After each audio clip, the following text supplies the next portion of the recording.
વડાપાઉંની recipe બતાવવાની છું। એના માટે મેં અહીંયા 1 કપ ચણાનો લોટ લીધો છે।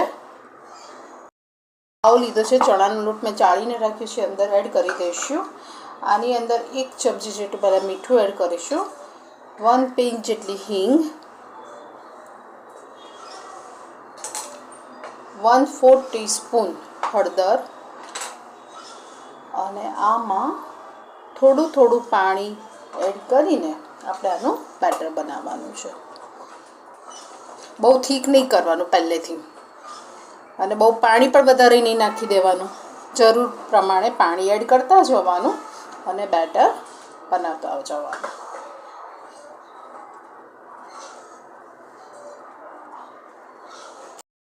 આ રીતનું એનું થિકનેસ હોવું જોઈએ। જો ચમચાની પાછળ કોટિંગ થાય છે ને, લાઈન પણ થાય છે, બસ આ રીતનું હોવું જોઈએ। બહુ પતલું પણ નહીં, બહુ જાડું પણ નહીં, બસ આ રીતનું હોવું જોઈએ। હવે આને ફેટવાનું છે, તો 5 મિનિટ માટે આને ફેટીશું। આમાં 1 પિંચ જેટલો ખાવાનો સોડા પણ એડ કરી દઈશું, અને આમાં મેં 1 ચમચી ગરમ તેલ એડ કર્યું છે, જેથી કરીને વડા બન્યા પછી પણ ક્રિસ્પી બને ને, એટલા માટે મેં ગરમ તેલ એડ કર્યું છે, તો બહારનું લેયર ક્રિસ્પી બનશે। આને પણ ફેટી દઈશું 1 મિનિટ માટે। હવે આને 10 મિનિટ માટે રેસ્ટ આપી દઈશું। વડાનો મસાલો બનાવતા પહેલાં એક મસાલો બનાવી દઈશું। એના માટે મેં મિક્સર જાર લીધું છે, એમાં 4 થી 5 લીલા મરચાં લીધા છે, 5 થી 6 કળી લસણ લીધું છે, 1 ટુકડો આદુનો લીધો છે, 1/4 કપ જેટલી કોથમીર લીધી છે। આ બધાને ટર્ન ઓફ કરીને આને ગ્રાઇન્ડ કરી દઈશું। તો અમારે પાણી નહીં એડ કરવાનું આમાં, તો હવે આને ગ્રાઇન્ડ કરી દઈશું। અને અધકચરું મેં વાટી દીધું છે, આ રીતનું વાટી દેવાનું। વડા માટે મેં અહીંયા 5 થી 6 જેટલા બટાકા લીધા છે, બાફીને છાલ કાઢીને એને ઠંડા કરી દીધા છે। હવે પહેલાં આપણે આના હાથથી મેશ કરી દઈશું, તો આવી રીતે બધા મેશ કરીને રેડી કરી દઈશ। મેશ કરીને રાખ્યા છે, ચાલુ કરી દઈશું।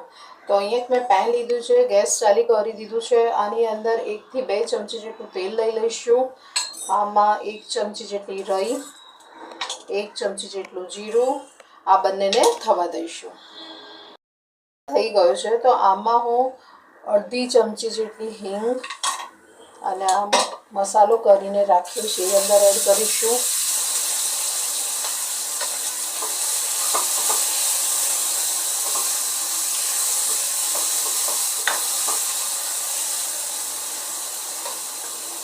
અડધી ટેબલસ્પૂન ધાણા જીરું પાવડર, 1/4 ટેબલસ્પૂન ગરમ મસાલો, અડધી ચમચી જેટલી હળદર, 1 ટેબલસ્પૂન મીઠું, આ બધો મસાલો પહેલાં સાતળી દઈશું અને આ બટાકામાં એડ કરવાનો છે।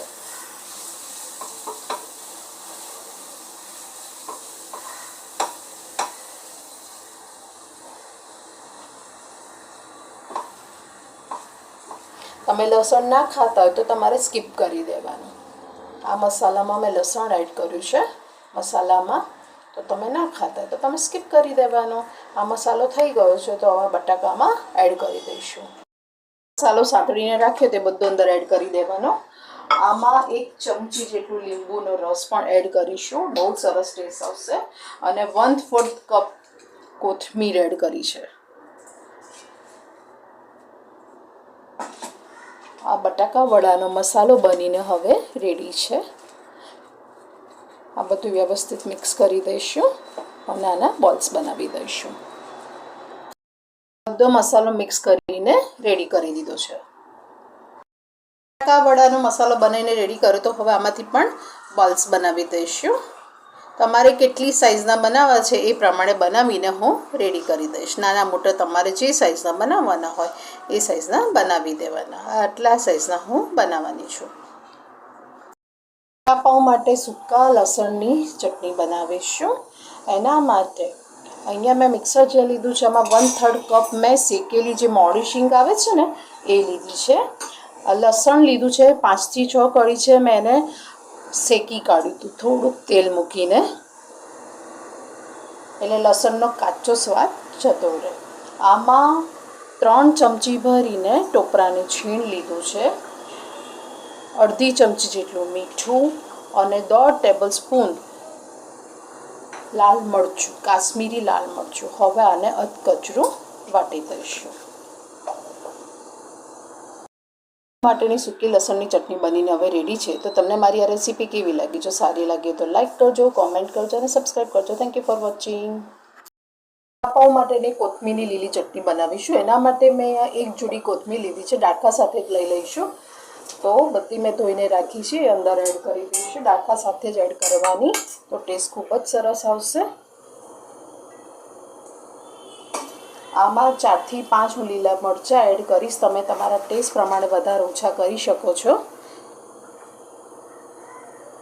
આમાં 4 થી 5 કળી લસણની એડ કરીશ, એક ટુકડો આદુનો, 1/4 ટીસ્પૂન જીરું, 1 ચમચી મીઠું, 1 લીંબુનો રસ, અડધી ટેબલસ્પૂન ખાંડ અને ગ્રીન ચટણી રહે એના માટે અહીંયા મેં બરફના કટકા લીધા છે. આમાં બહુ પાણી એડ નહીં કરવાનું, જોઈએ એ પ્રમાણે એડ કરીશું. તો અત્યારે બરફ એડ કર્યો છે તો થોડુંક જ હું પાણી એડ કરીશ અને ગ્રાઇન્ડ કરી દઈશું. પાઉં માટેની ચટણી બનીને રેડી છે. જો તમને સારી લાગે તો લાઈક કરજો, કોમેન્ટ કરજો અને સબસ્ક્રાઈબ કરજો. Thank you for watching. 10 minute થઈ ગઈ તો ચેક કરી જોઈએ. બેટર તમારું વધારે પડતું ઠીક થઈ ગયું ને તો અંદર પાણી એડ કરી દેવાનું અને પતલું હોય તો ચણાનો લોટ એડ કરી દેવાનો. આ બરાબર છે બેટર. તો આમાંથી એક બોલ્સ અંદર એડ કરી દઈશ.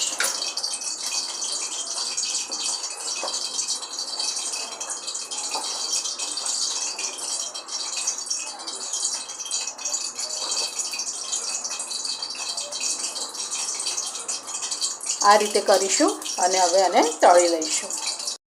ગેસ ચાલુ કરી દીધો છે, તેલ મૂકી દીધું છે, તેલ થઈ ગયું છે. તો આ બટાકા વડાનું મૂકી દઈશું અંદર સ્ટવ અને મીડિયમ ફ્લેમ પર થવા દઈશું. તમારે નાની મોટી સાઈઝના કરવા હોય એ બટાકા વડા તમે બનાવી શકો છો.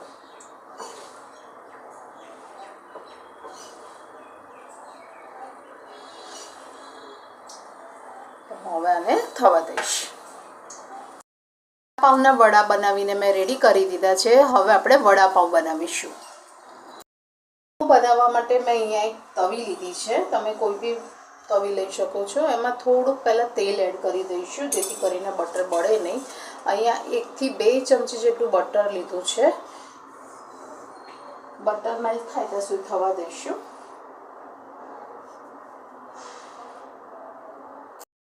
થઈ ગયો છે. તો અહીંયા મેં લસણનો મસાલો બનાવ્યો છે, એની રેસીપી પણ મેં મૂકી છે. અને આ પાઉંને મેં આવી રીતે કાપીને રાખ્યું છે. હવે આને બે બાજુ શેકી દઈશું. પહેલાં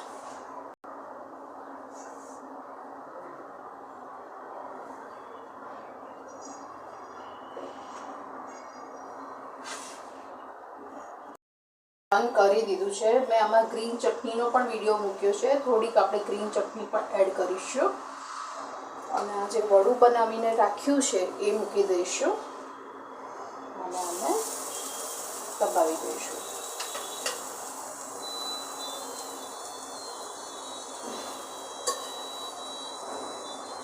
અમદાવાદ સ્પેશિયલ વડાપાઉં બનીને રેડી છે. તો સર્વિંગ પ્લેટમાં સર્વ કરી દઈશ. પાઉં સાથે ખાવાની મજા પડે એવો સોસ, ચટણી અને લસણનો ડ્રાય પાવડર અને થોડાક લીલા મરચાં અને થોડીક મેં મમરી પણ બનાવી છે. મમરી પણ કેટલીક વાર ઘરે બનાવું છું તો મમરી પણ એડ કરું છું. તો તમને મારી આ રેસીપી કેવી લાગી વડાપાઉંની? જો સારી લાગી હોય તો લાઈક કરજો, કોમેન્ટ કરજો અને સબસ્ક્રાઈબ કરજો. Thank you for watching.